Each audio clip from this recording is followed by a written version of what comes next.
Today we're going to locate the default password on your Brother machine. Your machine's default password is required in order to update the firmware or to access some advanced features. If your machine was manufactured in 2020 or later, the password will be located on a label on the rear of the machine.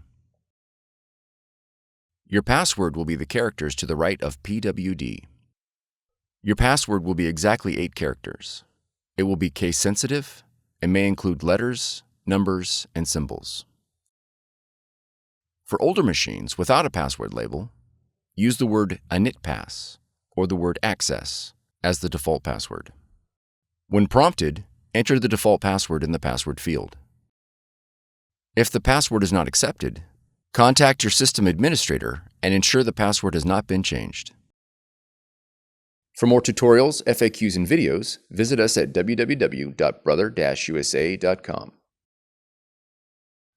If you found this video helpful, be sure to subscribe. Thank you for choosing Brother.